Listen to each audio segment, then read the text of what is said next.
Happy Sankranti to all. పండగ కదా, అమ్మ వాళ్ళ ఇంటికి వెళ్ళడానికి రెడీ అయిపోతున్నాం. నా శారీని ఇలా ప్రిపేర్ చేసుకున్నాను.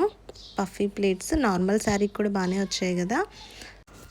ఊర్లో స్పెషల్గా మా డాడీ వాళ్ళ ఇంటి పేరుతో ఉన్న అందరూ కలిసి దేవుళ్ళని పెట్టుకున్నారు. ఆ దేవుళ్ళ దగ్గర ప్రతి ఫెస్టివల్ అప్పుడు ఇలా సెలబ్రేట్ చేసుకుంటాం అన్నమాట. పాలు పొంగించడము అండ్ అంతా క్లీన్ చేసి మంచిగా దేవుళ్ళనన్నీ పూజించి ఇలా సెలబ్రేట్ చేసుకుంటాం. ఇక్కడ ఏంటంటే ఆడపడుచులకి ఎక్కువ ప్రయారిటీ ఉంటుంది. మా కజిన్ సిస్టర్స్ అందరూ వస్తారు. అందరం కలిసి చాలా హ్యాపీగా ఇవన్నీ చేసుకుంటాం అన్నమాట.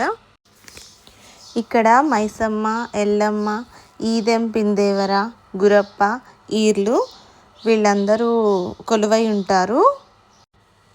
ఇయర్లీ వన్స్ స్పెషల్గా ఈ గుళ్ళో ఫెస్టివల్ జరుగుతుంది.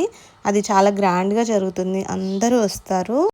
ఈ సంక్రాంతి హాఫ్ డే ఇలా స్పెండ్ చేసాం. Happy Sankranti once again.